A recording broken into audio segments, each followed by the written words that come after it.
जी नमस्कार, मैं हूं प्रज्ञा रश्मि और स्वागत है आप सभी का हमारे YouTube चैनल हिंदी ज्ञान वाहिनी पर। मुंशी प्रेमचंद की सर्वश्रेष्ठ कहानियों की श्रृंखला में आज हम लेकर के आए हैं उनकी अगली कहानी गृहदाह। तो आइए सुनते हैं कहानी गृहदाह। सत्य प्रकाश के जन्मोत्सव में लाला देव प्रकाश ने बहुत रुपए खर्च किए थे। उनका विद्यारंभ संस्कार भी खूब धूमधाम से किया गया। उसके हवा खाने को एक छोटी सी गाड़ी थी। शाम को नौकर उसे टहलाने ले जाता था। एक नौकर उसे पाठशाला पहुंचाने जाता। दिन भर वहीं बैठा रहता और उसे साथ लेकर आता। कितना सुशील होनहार बालक था। गोरा मुखड़ा, बड़ी बड़ी आंखें, ऊंचा मस्तक, पतले पतले लाल अधर भरे हुए पांव। उसे देखकर सहसा मुंह से निकल पड़ता था, भगवान इसे जिला दें, प्रतापी मनुष्य होगा। उसकी बल बुद्धि की प्रखरता पर लोगों को आश्चर्य होता था। नित्य उसके मुख चंद्र पर हंसी खेलती रहती थी। किसी ने उसे हठ करते या रोते नहीं देखा। वर्षा के दिन थे। देव प्रकाश पत्नी को लेकर गंगा स्नान करने गए। नदी कूप चढ़ी हुई थी, मानो अनाथ की आंखें हों। उनकी पत्नी निर्मला जल में बैठकर जल क्रीड़ा करने लगी। कभी आगे जाती, कभी पीछे जाती, कभी डुबकी मारती, कभी अंजलियों से छींटे उड़ाती। देव प्रकाश ने कहा, अच्छा अब निकलो, सर्दी हो जाएगी। निर्मला ने कहा, कहो मैं छाती तक पानी में चली जाऊं। देव प्रकाश ने कहा, और जो कहीं पैर फिसल जाए तो? निर्मला ने कहा, पैर क्या फिसलेगा।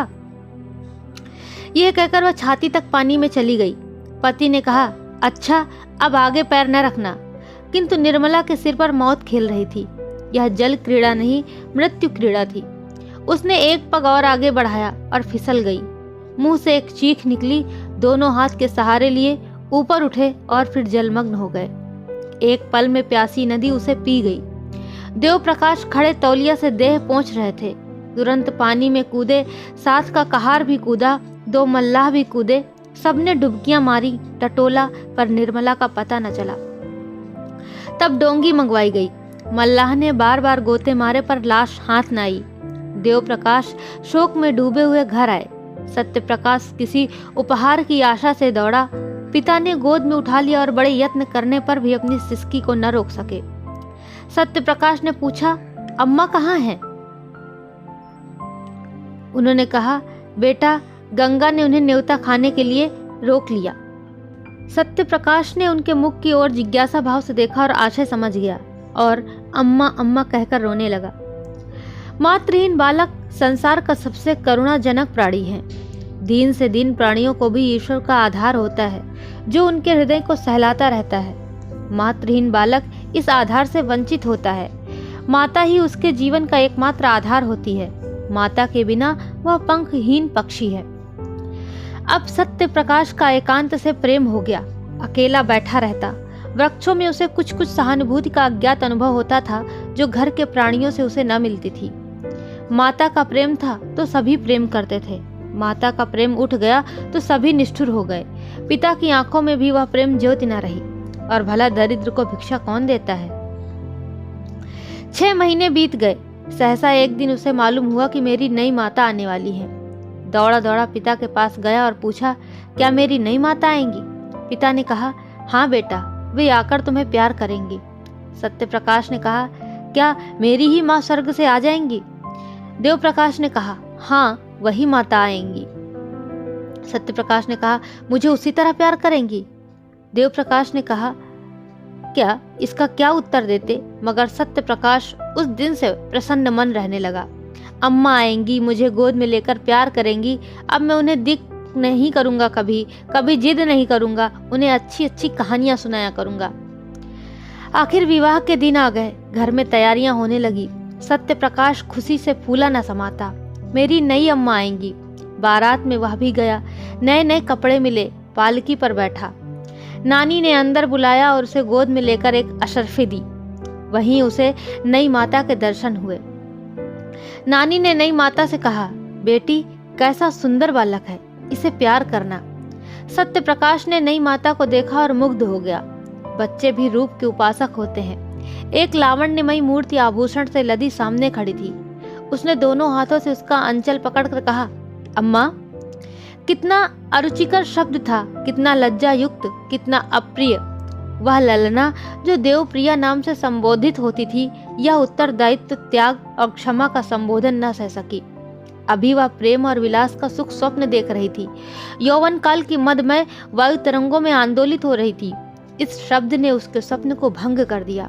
कुछ रुष्ट होकर बोली, मुझे अम्मा मत कहो। सत्य प्रकाश ने विस्मित नेत्रों से देखा। उसका बाल स्वप्न भी भंग हो गया, आंखें डबडबा गईं। नानी ने कहा, बेटी देखो, लड़के का दिल छोटा हो गया, वह क्या जाने क्या कहना चाहिए। अम्मा कह दिया तो तुम्हें कौन सी चोट लग गई। देवप्रिया ने कहा, मुझे अम्मा ना कहे बस। सौत का पुत्र विमाता की आंखों में क्यों इतना खटकता है? इसका निर्णय आज तक किसी मनोभाव के पंडित ने नहीं किया। हम किस गिनती में हैं? देवप्रिया जब तक गर्भिणी न हुई, वह सत्य प्रकाश से कभी कभी बातें करती, कहानियां सुनाती, किंतु गर्भिणी होते ही उसका व्यवहार कठोर हो गया और प्रसव काल ज्यों-ज्यों निकट आता था, उसकी कठोरता बढ़ती ही जाती थी। जिस दिन उसकी गोद में एक चांद से बच्चे का आगमन हुआ, सत्य प्रकाश खूब उछला कूदा और सौर ग्रह में दौड़ा हुआ बच्चे को देखने लगा। बच्चा देवप्रिया की गोद में सो रहा था। सत्य प्रकाश ने बड़ी उत्सुकता से बच्चे को विमाता की गोद से उठाना चाहा कि सहसा देवप्रिया ने सरोज स्वर में कहा, खबरदार, इसे मत छूना, नहीं तो कान पकड़कर उखाड़ लूंगी। बालक उल्टे पांव लौट आया और कोठे की छत पर जाकर खूब रोया। कितना सुंदर बच्चा है, मैं उसे गोद में लेकर बैठता तो कैसा मजा आता। मैं उसे गिराता थोड़े ही, फिर उन्होंने क्यों मुझे झिड़क दिया। आखिर भोला बालक क्या जानता था कि इस झिड़की का कारण माता की सावधानी नहीं, कुछ और ही है। एक दिन शिशु सो रहा था, उसका नाम ज्ञान प्रकाश रखा गया था। देवप्रिया स्नानागार में थी। सत्य प्रकाश चुपके से आया और बच्चे का ओढ़ना हटाकर उसे अनुरागमय नेत्रों से देखने लगा। उसका जी कितना चाहा कि उसे गोद में लेकर प्यार करूं, पर डर के मारे उसने उसे उठाया नहीं, केवल उसके कपोलों को चूमने लगा। इतने में देवप्रिया निकल आई। सत्य प्रकाश को बच्चे को चूमते देखकर आग हो गई। दूर ही से डांटा, हट जा वहां से। सत्य प्रकाश माता को दीन नेत्रों से देखता हुआ बाहर निकल आया। संध्या समय उसके पिता ने पूछा, तुम लल्ला को क्यों रुलाया करते हो? सत्य प्रकाश ने कहा, मैं तो उसे कभी नहीं रुलाता, अम्मा खिलाने को ही नहीं देती। देव प्रकाश ने कहा, झूठ बोलते हो, आज तो तुमने बच्चे को चुटकी काटी। सत्य प्रकाश ने कहा, जी नहीं, मैं तो उसकी मुच्छियां ले रहा था। देव प्रकाश ने कहा, झूठ बोलता है। सत्य प्रकाश ने कहा, नहीं, मैं झूठ नहीं बोलता। देव प्रकाश को क्रोध आ गया। लड़के को 2-3 तमाचे लगाए। पहली बार यह ताड़ना मिली और निरपराध। इसने उसके जीवन की काया पलट कर दी। उस दिन से सत्य प्रकाश के स्वभाव में एक विचित्र परिवर्तन दिखाई देने लगा। वह घर में बहुत कम आता। पिता आते तो उनसे मुंह छिपाता फिरता। कोई खाना खाने को बुलाता तो चोरों की भांति दुबका हुआ जाकर खा लेता। ना कुछ मांगता, ना कुछ बोलता। पहले अत्यंत कुशाग्र बुद्धि था। उसकी सफाई, सलीके और फुर्ती पर लोग मुग्ध हो जाते थे। अब वह पढ़ने से जी चुराता, मैले कुचैले कपड़े पहने रहता। घर में कोई प्रेम करने वाला न था। बाजार के लड़कों के साथ गली गली घूमता, कनकौए लूटता, गालियां बकना भी सीख गया था। शरीर भी दुर्बल हो गया, चेहरे की कांति गायब हो गई। देव प्रकाश को अब आए दिन उसकी शरारतों के उलाहने मिलने लगे और सत्य प्रकाश नित्य घुड़कियां और तमाचे खाने लगा। यहाँ तक कि अगर वह घर में किसी काम से चला जाता तो सब लोग दूर दूर करके दौड़ाते। ज्ञान प्रकाश को पढ़ाने के लिए मास्टर आता था। देव प्रकाश उसे रोज सैर कराने साथ ले जाते। हंसमुख लड़का था। देवप्रिया उसे सत्य प्रकाश के साथ से भी बचाती रहती थी। दोनों लड़कों में कितना अंतर था। एक साफ सुथरा सुंदर कपड़े पहने, शील और विनय का पुतला, सच बोलने वाला, देखने वालों के मुंह से अनायास ही दुआ निकल आती थी। दूसरा मैला, नटखट, चोरों की तरह मुंह छिपाए हुए, मुंह फट, बात बात पर गालियां बकने वाला। एक हरा भरा पौधा था, प्रेम से प्लावित, स्नेह से सिंचित। दूसरा सूखा हुआ, टेढ़ा, पल्लवहीन नववृक्ष था, जिसकी जड़ों को एक मुद्दत से पानी नहीं नसीब हुआ। एक को देखकर पिता की छाती ठंडी होती थी, दूसरे को देखकर देह में आग लग जाती थी। आश्चर्य यह था कि सत्य प्रकाश को अपने छोटे भाई से लेश मात्र भी ईर्ष्या न थी। अगर उसके हृदय में कोई कोमल भाव शेष रह गया था तो वह अपने भाई के प्रति स्नेह था। उस मरुभूमि में यही एक हरियाली थी। ईर्ष्या साम्य भाव की द्योतक है। सत्य प्रकाश अपने भाई को अपने से कहीं ऊंचा, कहीं भाग्यशाली समझता था। उसमें ईर्ष्या का भाव ही लोप हो गया था। घृणा से घृणा उत्पन्न होती है और प्रेम से प्रेम। ज्ञान भी बड़े भाई को चाहता था। कभी कभी उसका पक्ष लेकर अपनी माँ से वाद विवाद कर कहता, भैया की अचकन फट गई है, आप नई अचकन क्यों नहीं बनवा देती। माँ उत्तर देती, उसके लिए वही अचकन अच्छी है, अभी क्या, कभी तो वह नंगा फिरेगा। ज्ञान प्रकाश बहुत चाहता था कि अपने जेब खर्च से बचाकर कुछ अपने भाई को दे, पर सत्य प्रकाश कभी इसे स्वीकार न करता था। वास्तव में जितनी देर वह छोटे भाई के साथ रहता, उतनी देर उसे एक शांतिमय आनंद का अनुभव होता। थोड़ी देर के लिए वह सद्भावों के साम्राज्य में विचरने लगता। उसके मुख से कोई भद्दी और अप्रिय बात न निकलती। एक क्षण के लिए उसकी सोई हुई आत्मा जाग उठती। एक बार कई दिन तक सत्यप्रकाश मदरसे न गया। पिता ने पूछा, तुम आजकल पढ़ने क्यों नहीं जाते? क्या सोच रखा है कि मैंने तुम्हारी जिंदगी भर का ठेका ले रखा है? सत्यप्रकाश ने कहा, मेरे ऊपर जुर्माने और फीस के कई रुपए हो गए हैं, जाता हूँ तो दर्जे से निकाल दिया जाता हूँ। देवप्रकाश ने कहा, फीस क्यों बाकी है? तुम तो महीने महीने ले लिया करते हो ना। सत्यप्रकाश ने कहा, आए दिन चंदा लगा करते हैं, फीस के रुपए चंदे में दे दिए। देवप्रकाश ने कहा, और जुर्माना क्यों हुआ? सत्यप्रकाश ने कहा, फीस ना देने के कारण। देवप्रकाश ने पूछा, तुमने चंदा क्यों दिया? सत्यप्रकाश ने कहा, ज्ञानू ने चंदा दिया तो मैंने भी दे दिया। देवप्रकाश ने कहा, तुम ज्ञानू से जलते हो? सत्यप्रकाश ने कहा, मैं ज्ञानू से क्यों जलने लगा? यहाँ हम और वह दो हैं, बाहर हम और वह एक समझे जाते हैं। मैं यह नहीं कहना चाहता कि वह मेरे कुछ नहीं है। देवप्रकाश ने कहा, क्यों, यह कहते शर्म आती है? सत्यप्रकाश ने कहा, जी हाँ, आपकी बदनामी होगी। देवप्रकाश ने कहा, अच्छा, तो आप मेरी मान रक्षा करते हैं, या क्यों नहीं कहते कि पढ़ना अब मुझे मंजूर नहीं है? मेरे पास इतना रुपया नहीं कि तुम्हें एक एक क्लास में 3-3 साल पढ़ाऊं और ऊपर से तुम्हारे खर्च के लिए भी प्रतिमास कुछ दूं। ज्ञान बाबू तुमसे कितना छोटा है, लेकिन तुमसे एक ही दर्जा नीचे है। तुम इस साल जरूर ही फेल हो जाओगे और वह जरूरी पास होकर अगले साल तुम्हारे साथ हो जाएगा, तब तो तुम्हारे मुंह में कालिख लगेगी। सत्यप्रकाश ने कहा, विद्या मेरे भाग्य में ही नहीं है। देवप्रकाश ने कहा, तुम्हारे भाग्य में क्या है फिर? सत्यप्रकाश ने कहा, भीख मांगना। देवप्रकाश ने कहा, तो फिर भीख मांगो और मेरे घर से निकल जाओ। देवप्रिया भी आ गई, बोली, शर्माता तो नहीं और बातों का जवाब देता है। सत्यप्रकाश ने कहा, जिनके भाग्य में भीख मांगना होता है वही बचपन में अनाथ हो जाते हैं। देवप्रिया ने कहा, ये जली कटी बातें अब मुझसे ना सही जाएंगी, मैं खून का घूंट पी पी कर रह जाती हूँ। देवप्रकाश ने कहा, बेहया है, कल से इसका नाम कटवा दूंगा, भीख मांगनी है तो भीख ही मांगे। दूसरे दिन सत्यप्रकाश ने घर से निकलने की तैयारी कर दी। उसकी उम्र अब 16 साल की हो गई थी। इतनी बातें सुनने के बाद अब उसे उस घर में रहना असहाय हो गया। जब हाथ पांव न थे, किशोरावस्था की असमर्थता थी, तब तक अवहेलना, निरादर, निष्ठुरता, भत्सरना सब कुछ सहकर घर में रहता था। अब हाथ पांव हो गए थे, उस बंधन में क्यों रहता? आत्माभिमान आशा की भांति बहुत चिरंजीवी होता है। गर्मी के दिन थे और दोपहर का समय। घर के सब प्राणी सो रहे थे। सत्यप्रकाश ने अपनी धोती बगल में दबाई, छोटा सा बैग हाथ में लिया और चाहता था कि चुपके से बैठक से निकल जाए कि ज्ञानू आ गया और उसे कहीं जाने को तैयार देखकर बोला, कहाँ जाते हो भैया? सत्यप्रकाश ने कहा, जाता हूँ, कहीं नौकरी करूंगा। ज्ञानू ने कहा, मैं जाकर अम्मा से कह देता हूँ। सत्यप्रकाश ने कहा, तो फिर मैं तुमसे छिप कर चला जाऊंगा। ज्ञान प्रकाश ने कहा, क्यों चले जाओगे? तुम्हें मेरी जरा भी मुहब्बत नहीं? सत्यप्रकाश ने भाई को गले लगाकर कहा, तुम्हें छोड़कर जाने को जी तो नहीं चाहता, लेकिन जहाँ कोई पूछने वाला नहीं है वहाँ पड़े रहना बेहयाई है। कहीं 10-5 की नौकरी कर लूंगा और पेट पालता रहूंगा, और किस लायक हूँ।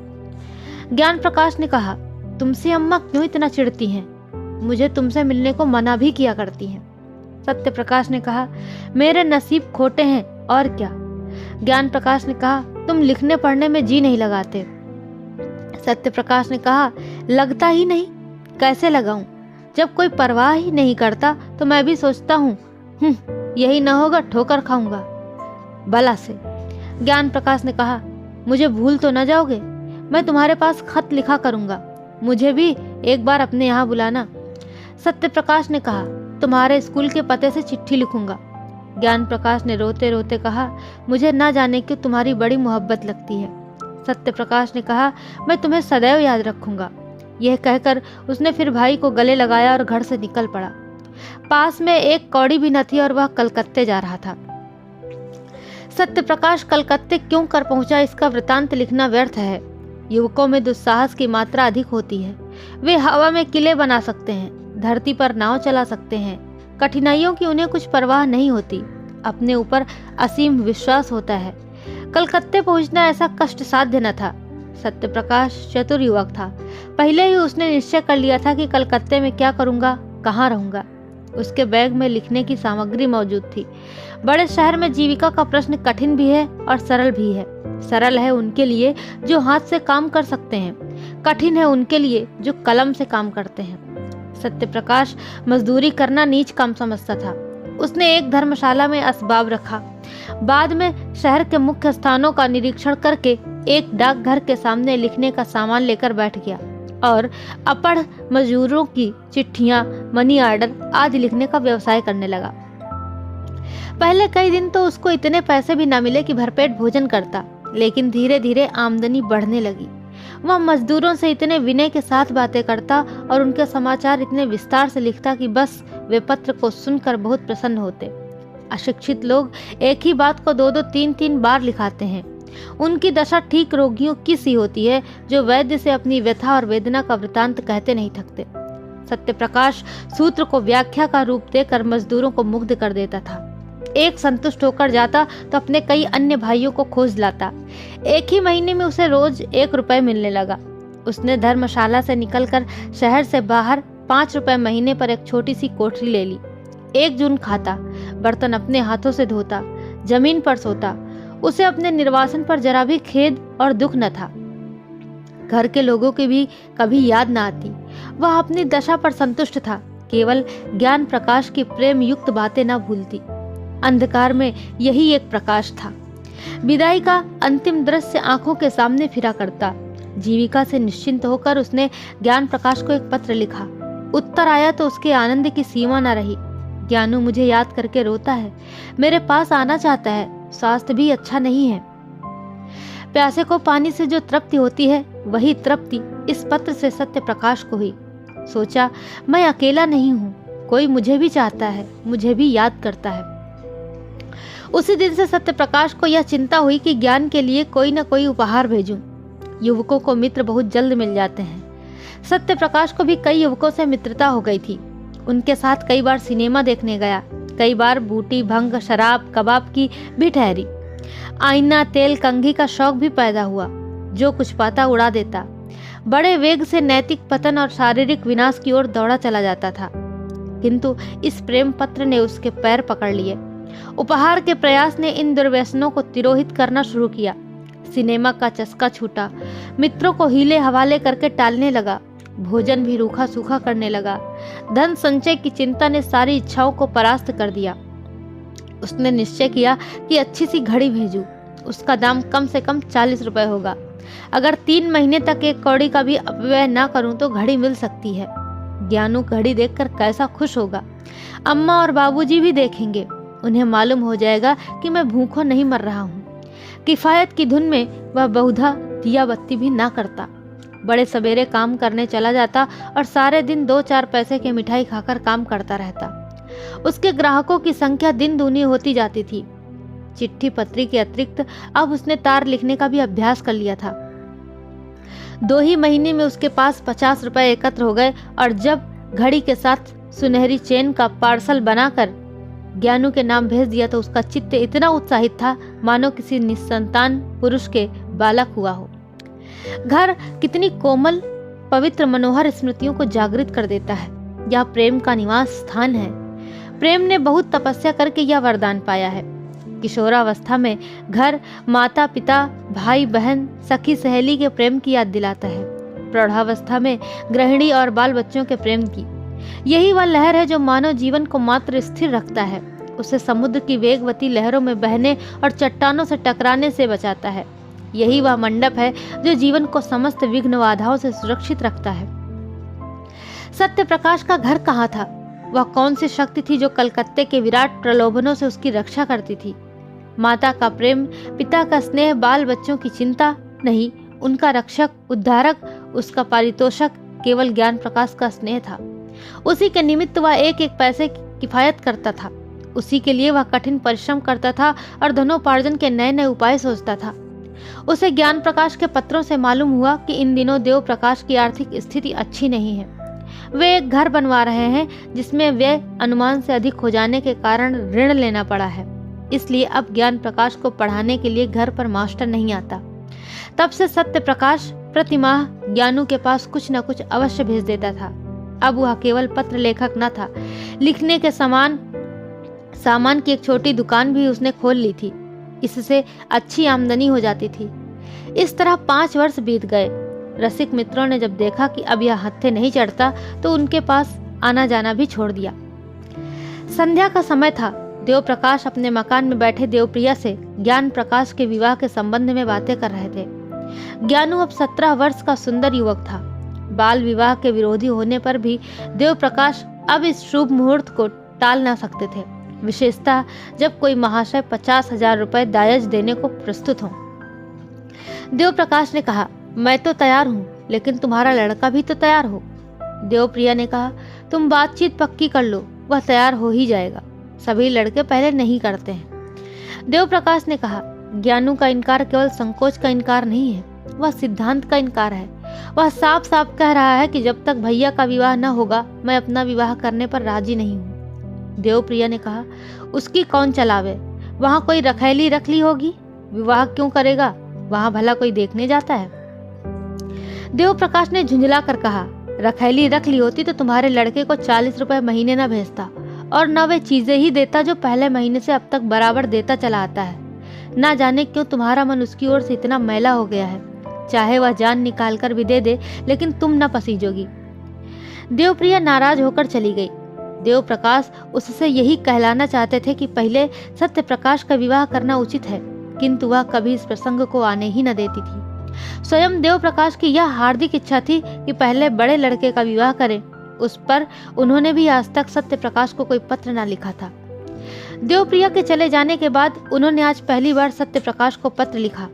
पहले इतने दिनों तक चुपचाप रहने के लिए क्षमा मांगी, तब उसे एक बार घर आने का प्रेमाग्रह किया। लिखा, अब मैं कुछ ही दिनों का मेहमान हूँ। मेरी अभिलाषा है कि तुम्हारा और तुम्हारे छोटे भाई का विवाह देख लूं। मुझे बहुत दुख होगा यदि तुम मेरी विनय स्वीकार न करोगे। ज्ञान प्रकाश के असमंजस की बात भी लिखी। अंत में इस बात पर जोर दिया कि किसी और के विचार से नहीं तो ज्ञानू के प्रेम के नाते ही तुम्हें इस बंधन में पड़ना होगा। सत्य प्रकाश को यह पत्र मिला तो उसे बहुत खेद हुआ। मेरे भातृ स्नेह का यह परिणाम होगा मुझे न मालूम था। इसके साथ ही उसे यह ईर्ष्यामय आनंद हुआ कि अम्मा और दादा को अब तो कुछ मानसिक पीड़ा होगी। मेरी उन्हें क्या चिंता थी, मैं तो मर भी जाऊं तो उनकी आंखों में आंसू न आए। 7 वर्ष हो गए, कभी भूल कर भी पत्र न लिखा कि मरा है या जीता है। अब कुछ चेतावनी मिलेगी। ज्ञान प्रकाश अंत में विवाह करने पर राजी तो हो जाएगा, लेकिन सहज में नहीं। कुछ ना हो तो मुझे एक बार अपने इनकार के कारण लिखने का अवसर मिला। ज्ञानू को मुझसे प्रेम है, लेकिन उसके कारण मैं पारिवारिक अन्याय का दोषी न बनूंगा। हमारा पारिवारिक जीवन संपूर्णतः अन्यायमय है। यह कुमति और वैमनस्य, क्रूरता और नृशंसता का बीजारोपण करता है। इसी माया में फंसकर मनुष्य अपनी संतान का शत्रु हो जाता है। न मैं आंखों देखकर यह मक्खी ना निकलूंगा। मैं ज्ञानू को समझाऊंगा अवश्य। मेरे पास जो कुछ जमा है वह सब उसके विवाह के निमित्त अर्पण भी कर दूंगा। बस इससे ज्यादा मैं और कुछ नहीं कर सकता। अगर ज्ञानू भी अविवाहित रहे तो संसार कौन सूना हो जाएगा। ऐसे पिता का पुत्र क्या वंश परंपरा का पालन न करेगा? क्या उसके जीवन में फिर वही अभिनय न दोहराया जाएगा जिसने मेरा सर्वनाश कर दिया? दूसरे दिन सत्य प्रकाश ने 500 रुपए पिता के पास भेजे और पत्र का उत्तर लिखा कि अहो भाग्य जो आपने मुझे याद किया। ज्ञानू का विवाह निश्चित हो गया, इसकी बधाई। इन रुपयों से नव वधू के लिए कोई आभूषण बनवा दीजिए। रही मेरे विवाह की बात, मैंने अपनी आंखों से जो कुछ देखा है और मेरे सिर पर जो कुछ बीता है उस पर ध्यान देते हुए यदि मैं कुटुंब पाश में फंसूं तो मुझसे बड़ा उल्लू संसार में न होगा। मुझे आशा है आप मुझे क्षमा करेंगे। विवाह की चर्चा ही से मेरे हृदय को आघात पहुंचता है। दूसरा पत्र ज्ञान प्रकाश को लिखा कि माता पिता की आज्ञा को शिरोधार्य करो। मैं अपढ़, मूर्ख, बुद्धिहीन आदमी हूँ। मुझे विवाह करने का कोई अधिकार नहीं है। मैं तुम्हारे विवाह के शुभोत्सव में सम्मिलित न हो सकूंगा, लेकिन मेरे लिए इससे बढ़कर आनंद और संतोष का कोई विषय नहीं हो सकता। देवप्रकाश यह पढ़कर अवाक रह गए, फिर आग्रह करने का साहस न हुआ। देवप्रिया ने नाक सिकोड़ कर कहा, यह लौंडा देखने को सीधा है जहर का बुझाया हुआ, कैसा 100 कोस से बैठा हुआ बर्छियों से छेद रहा है। किंतु ज्ञान प्रकाश ने यह पत्र पढ़ा तो उसे मर्माघात पहुंचा। दादा और अम्मा के अन्याय ने ही उन्हें यह भीषण व्रत धारण करने पर बाध्य किया है। इन्हीं ने उन्हें निर्वासित किया है, और शायद सदा के लिए। न जाने अम्मा को उनसे क्यों इतनी जलन हुई। मुझे तो अब याद आता है कि किशोरावस्था ही से वे बड़े आज्ञाकारी, विनयशील और गंभीर थे। अम्मा की बातों का उन्हें जवाब देते नहीं सुना। मैं अच्छे से खाता था, फिर भी उनके तीवर मैले न हुए, हालांकि उन्हें जलना चाहिए था। ऐसी दशा में अगर उन्हें गृहस्थ जीवन से ग्रहणा हो गई तो आश्चर्य ही क्या। फिर मैं ही क्यों इस विपत्ति में फंसूं। कौन जाने मुझे भी ऐसी ही परिस्थिति का सामना करना पड़े। भैया ने बहुत सोच समझकर यह धारणा की है। संध्या समय जब उसके माता पिता बैठे हुए इसी समस्या पर विचार कर रहे थे तो ज्ञान प्रकाश ने आकर कहा, मैं कल भैया से मिलने जाऊंगा। देवप्रिया ने कहा, क्या कलकत्ते जाओगे? ज्ञान प्रकाश ने कहा, जी हाँ। देवप्रिया ने कहा, उन्हीं को क्यों नहीं बुलाते? ज्ञान प्रकाश ने कहा, उन्हें कौन मुंह लेकर बुलाऊं? आप लोगों ने पहले ही मेरे मुख में कालिख लगा दी है। ऐसा देव पुरुष आप लोगों के कारण विदेश में ठोकर खा रहा है, और मैं इतना निर्लज्ज हो जाऊं? देवप्रिया ने कहा, अच्छा चुप रहा, नहीं ब्याह करना है ना कर, जले पर लोन मत छिड़क। माता पिता का धर्म है इसलिए कहती हूँ, नहीं तो यहाँ ठेंगे की परवाह नहीं है। तू चाहे ब्याह कर चाहे कुंवारा रहा, पर मेरी आंखों से दूर हो जा। ज्ञान प्रकाश ने कहा, क्या मेरी सूरत से भी घृणा हो गई? देवप्रिया ने कहा, जब तू हमारे कहने में ही नहीं रहा तो जहाँ चाहे रह, हम भी समझ लेंगे कि भगवान ने लड़का ही नहीं दिया। देव प्रकाश ने कहा, क्यों व्यर्थ में ऐसे कटु वचन बोलती हूँ? ज्ञान प्रकाश ने कहा, अगर आप लोगों की यही इच्छा है तो यही होगा। देव प्रकाश ने देखा कि बात का बतंगड़ बन हुआ चाहता है। ज्ञान प्रकाश को इशारे से टाल दिया और पत्नी के क्रोध को शांत करने की चेष्टा करने लगे, मगर देवप्रिया फूट फूट कर रो रही थी और बार बार कहती, मैं इसकी सूरत नहीं देखूंगी। अंत में देव प्रकाश ने चिढ़कर कहा, तो तुम्ही ने तो कटुवचन कहकर उसे उत्तेजित कर दिया। देवप्रिया ने कहा, यह सब विष उसी चांडाल ने बोया है जो यहाँ से 7 समुद्र पार बैठा मुझे मिट्टी में मिलाने का उपाय कर रहा है। मेरे बेटे को मुझसे छीनने के लिए उसने यह प्रेम का सॉन्ग भरा है। मैं उसकी नस नस पहचानती हूँ। उसका यह मंत्र मेरी जान लेकर छोड़ेगा, नहीं तो मेरा ज्ञानू, जिसने कभी मेरी बात का जवाब नहीं दिया, मुझे यूं न जलाता। देव प्रकाश ने कहा, अरे तो क्या वह विवाह ही न करेगा? अभी गुस्से में अनाप शनाप बक गया है, जरा शांत हो जाएगा तो मैं समझाकर राजी कर दूंगा। देवप्रिया ने कहा, मेरे हाथ से निकल गया। देवप्रिया की आशंका सत्य निकली। देव प्रकाश ने बेटे को बहुत समझाया, कहा तुम्हारी माता इस शोक से मर जाएगी, किंतु कुछ असर न हुआ। उसने एक बार नहीं करके हाँ न की। निदान पिता भी निराश होकर बैठ रहे। 3 साल तक प्रतिवर्ष विवाह के दिनों में यह प्रश्न उठता रहा, पर ज्ञान प्रकाश अपनी प्रतिज्ञा पर अटल रहा। माता का रोना धोना निष्फल हुआ। हाँ, उसने माता की एक बात मान ली, वह भाई से मिलने कलकत्ता न गया। 3 साल में घर में बड़ा परिवर्तन हो गया। देवप्रिया की 3 कन्याओं का विवाह हो गया। अब घर में उसके सिवा कोई स्त्री न थी। सूना घर उसे फाड़े खाता था। जब वह नैराश्य और क्रोध से पागल हो जाती तो सत्य प्रकाश को खूब जी भर कर कोसती, मगर दोनों भाइयों में प्रेम पत्र व्यवहार बराबर होता रहता था। देव प्रकाश के स्वभाव में एक विचित्र उदासीनता प्रकट होने लगी। उन्होंने पेंशन ले ली थी और प्रायः धर्म ग्रंथों का अध्ययन किया करते थे। ज्ञान प्रकाश ने भी आचार्य की उपाधि प्राप्त कर ली थी और एक विद्यालय में अध्यापक हो गए थे। देवप्रिया अब संसार में अकेली थी। देवप्रिया अपने पुत्र को गृहस्थी की ओर खींचने के लिए नित्य टोने टोटके किया करती।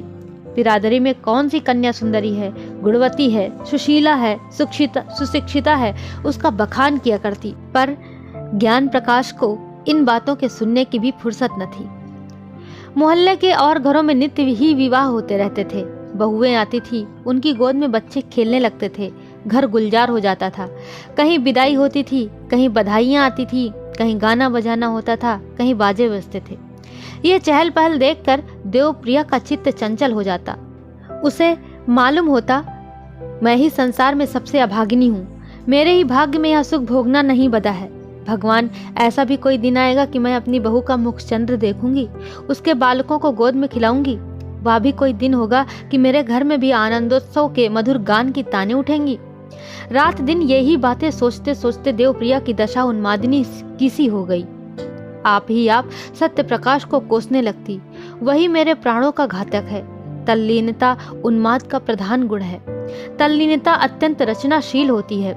वह आकाश में देवताओं के विमान उड़ाने लगती है।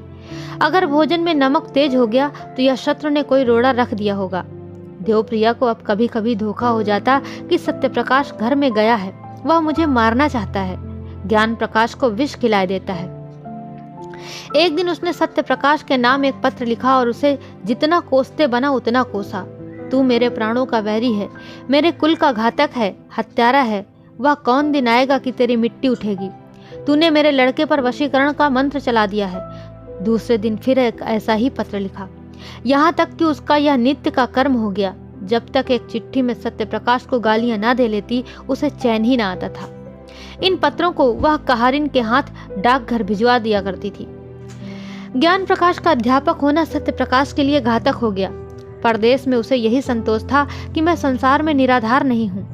अब यह अवलंब भी जाता रहा। ज्ञान प्रकाश ने जोर देकर लिखा, अब आप मेरे हेतु कोई कष्ट न उठाएं। मुझे अपनी गुजर करने के लिए काफी से ज्यादा मिलने लगा है। यद्यपि सत्य प्रकाश की दुकान खूब चलती थी, लेकिन कलकत्ते जैसे शहर में एक छोटे से दुकानदार का जीवन बहुत सुखी नहीं होता। 60-70 रुपए की मासिक आमदनी होती ही क्या है। अब तक जो कुछ बचाता था वह वास्तव में बचत न थी, बल्कि त्याग था। एक वक्त रूखा सूखा खाकर एक तंग आर्द कोठरी में रहकर 25 से 30 रुपए बच रहते थे। अब दोनों वक्त भोजन करने लगा, कपड़े भी जरा साफ पहनने लगा। मगर थोड़े ही दिनों में उसके खर्च में औषधियों की एक मद बढ़ गई और फिर वही पहले किसी दशा हो गई। बरसों तक शुद्ध वायु, प्रकाश और पुष्टिकर भोजन से वंचित रहकर अच्छे से अच्छा स्वास्थ्य भी नष्ट हो सकता है। सत्य प्रकाश को भी अरुचि, मंदाग्नि आदि रोगों ने आ घेरा। कभी कभी ज्वर भी आ जाता। युवावस्था में आत्मविश्वास होता है, किसी अवलंब की परवाह नहीं होती। वयोवृद्धि दूसरों का मुंह ताकती है, आश्रय ढूंढती है। सत्य प्रकाश पहले सोता तो एक ही करवट में सवेरा हो जाता। कभी बाजार से पूरियां लेकर खा लेता, कभी मिठाइयों पर टाल देता। पर अब रात को अच्छी तरह नींद न आती। बाजारी भोजन से घृणा होती। रात को घर आता तो थक कर चूर चूर हो जाता था। उस वक्त चूल्हा जलाना, भोजन पकाना बहुत अखरता। कभी कभी वह अपने अकेलेपन पर रोता। रात को जब किसी तरह नींद ना आती तो उसका मन किसी से बातें करने को लालायित होने लगता। पर वहां निशानधाकार के सिवा कौन और था। दीवालों के कान चाहे हो, मुंह नहीं होता। इधर ज्ञान प्रकाश के पत्र भी अब कम आते थे और वे भी रूखे। उनमें अब हृदय के सरल उद्गारों का लेश भी न होता। सत्य प्रकाश अब भी वैसे ही भाव में पत्र लिखता था, पर एक अध्यापक के लिए भावुकता कब शोभा देती है। शनैः शनैः सत्य प्रकाश को भ्रम होने लगा कि ज्ञान प्रकाश भी मुझसे निष्ठुरता करने लगा। नहीं तो क्या मेरे पास 2-4 दिन के लिए आना असंभव था। मेरे लिए तो घर का द्वार बंद है, पर उसे कौन सी बाधा है। उस गरीब को क्या मालूम कि यहाँ ज्ञान प्रकाश ने माता से कलकत्ते न जाने की कसम खा ली है। इस भ्रम ने उसे और भी हताश कर दिया। शहरों में मनुष्य बहुत होते हैं, पर मनुष्यता बिरले में ही होती है। सत्य प्रकाश उस बहुसंख्यक स्थान में भी अकेला था। उसके मन में अब एक नई आकांक्षा अंकुरित हुई। क्यों ना घर लौट चलूं, किसी संगिनी के प्रेम में क्यों ना शरण लूं। वह सुख और शांति और कहाँ मिल सकती है। मेरे जीवन के निराशा अंधकार को और कौन ज्योति आलोकित कर सकती है। वह इस आवेश को अपनी संपूर्ण विचार शक्ति से रोकता, जिस भांति किसी बालक को घर में रखी हुई मिठाइयों की याद बार बार खेल से घर खींच लाती है। उसी तरह उसका चित्त भी बार बार उन्हीं मधुर चिंताओं में मग्न हो जाता था। वह सोचता, मुझे विधाता ने सब सुख से वंचित कर दिया है, नहीं तो मेरी दशा ऐसी हीन क्यों होती। मुझे ईश्वर ने बुद्धि ना दी थी क्या मैं श्रम से जी चुराता था। अगर बालपन में ही मेरे उत्साह और अभिरुचि पर तुषार ना पड़ गया होता, मेरी बुद्धि शक्तियों का गला न घोट दिया गया होता, तो मैं आज आदमी होता। पेट पालने के लिए इस विदेश में ना पड़ा रहता। नहीं, मैं अपने ऊपर यह अत्याचार ना करूंगा। महीनों तक सत्य प्रकाश के मन और बुद्धि में यह संग्राम होता रहा। एक दिन वह दुकान से आकर चूल्हा जलाने जा रहा था कि डाकिये ने पुकारा। ज्ञान प्रकाश के सिवा उसके पास और किसी के पत्र न आते थे। आज ही उसका पत्र आ चुका था। यह दूसरा पत्र क्यों? किसी अनिष्ट की आशंका हुई। पत्र लेकर पढ़ने लगा। एक क्षण में पत्र उसके हाथ से छूटकर गिर पड़ा और वह सिर थाम कर बैठ गया कि जमीन पर न गिर पड़े। यह देवप्रिया के विषयुक्त लेखनी से निकला हुआ जहर का प्याला था जिसने एक पल में संज्ञाहीन कर दिया। उसकी सारी मर्मांतक व्यथा, क्रोध, नैराश्य, कृतज्ञता, ग्लानि केवल एक ठंडी सांस में समाप्त हो गई। वह जाकर चारपाई पर लेटा रहा। मानसिक व्यथा आग से पानी हो गई। हाँ, सारा जीवन नष्ट हो गया। मैं ज्ञान प्रकाश का शत्रु हूँ? मैं इतने दिनों से केवल उसके जीवन को मिट्टी में मिलाने के लिए ही प्रेम का स्वांग भर रहा हूँ। भगवान, इसके तुम ही साक्षी हो। दूसरे दिन फिर देवप्रिया का पत्र पहुंचा। सत्य प्रकाश ने लेकर उसे फाड़ डाला। पढ़ने की हिम्मत न पड़ी। एक ही दिन पीछे तीसरा पत्र फिर पहुंचा। उसका भी वही अंत हुआ। फिर वह एक नित्य का कर्म हो गया। पत्र आता और फाड़ दिया जाता, किंतु देवप्रिया का अभिप्राय बिना पढ़े ही पूरा हो जाता था। सत्य प्रकाश के मर्म स्थान पर एक चोट और पड़ जाती थी। 1 महीने की भीषण हार्दिक वेदना के बाद सत्य प्रकाश को जीवन से घृणा हो गई। उसने दुकान बंद कर दी, बाहर आना जाना भी छोड़ दिया। सारे दिन खाट पर पड़ा रहता। वे दिन याद आते जब ममता पुचकार कर गोद में बैठा लेती और कहती बेटा। पिता भी संध्या समय दफ्तर से आकर गोद में उठा लेते और कहते भैया। माता की सजीव मूर्ति उसके सामने आ खड़ी होती। ठीक वैसी ही जब वह गंगा स्नान करने गई थी। उसकी प्यार भरी बातें कानों में आने लगती। फिर वह दृश्य सामने आ जाता जब उसने नववधू माता को अम्मा कहकर पुकारा था। तब उसके कठोर शब्द याद आ जाते। उसके क्रोध से भरे हुए विकराल नेत्र आंखों के सामने आ जाते।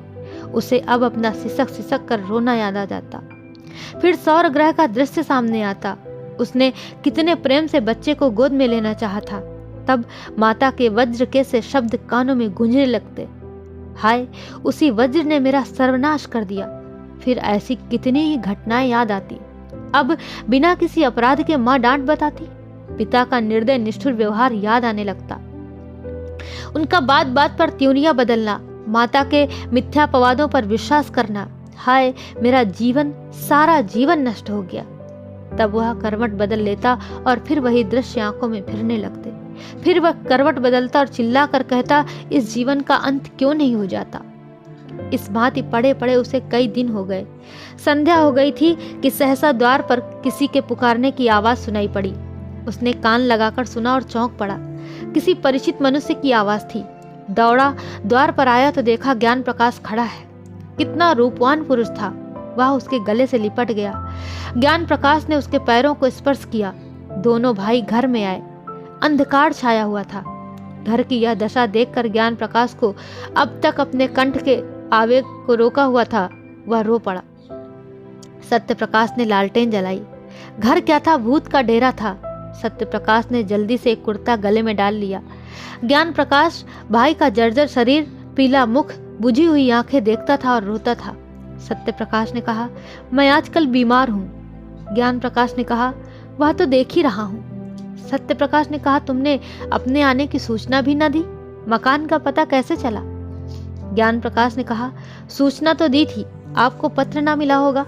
सत्य प्रकाश ने कहा अच्छा, हाँ दी होगी, पत्र दुकान में डाल गया होगा। मैं इधर कई दिनों से दुकान नहीं गया। घर पर सब कुशल तो है? ज्ञान प्रकाश ने कहा माता जी का देहांत हो गया। सत्य प्रकाश ने कहा अरे, क्या बीमार थी? ज्ञान प्रकाश ने कहा जी नहीं, मालूम नहीं क्या खा लिया, इधर उन्हें उन्माद सा हो गया था। पिताजी ने कुछ कटु वचन कहे थे, शायद इसी पर कुछ खा लिया। सत्य प्रकाश ने कहा पिताजी तो कुशल से हैं। ज्ञान प्रकाश ने कहा हाँ, अभी मरे नहीं हैं। सत्य प्रकाश ने कहा अरे, क्या बहुत बीमार हैं? ज्ञान प्रकाश ने कहा माता ने विष खा लिया तो वे उनका मुंह खोलकर दवा पिला रहे थे। माता जी ने जोर से उनकी 2 उंगलियां काट ली। काटते ही विष उनके शरीर में पहुंच गया। तब से सारा शरीर सूज आया है। अस्पताल में पड़े हुए हैं। किसी को देखते हैं तो काटने दौड़ते हैं। बचने की आशा नहीं है। सत्य प्रकाश ने कहा तब तो घर ही चौपट हो गया। ज्ञान प्रकाश ने कहा ऐसे घर को अब से बहुत पहले चौपट हो जाना चाहिए था। और ये कहकर तीसरे दिन दोनों भाई प्रातःकाल कलकत्ते से विदा होकर घर के लिए चल दिए। तो ये करुणापूर्ण कहानी यहीं पर समाप्त होती है। आशा करते हैं आपको जरूर अच्छी लगी होगी। ऐसी ही बेहतरीन कहानियों को सुनने के लिए आप मेरे साथ जुड़े रहिए। आपका बहुत बहुत धन्यवाद। नमस्कार।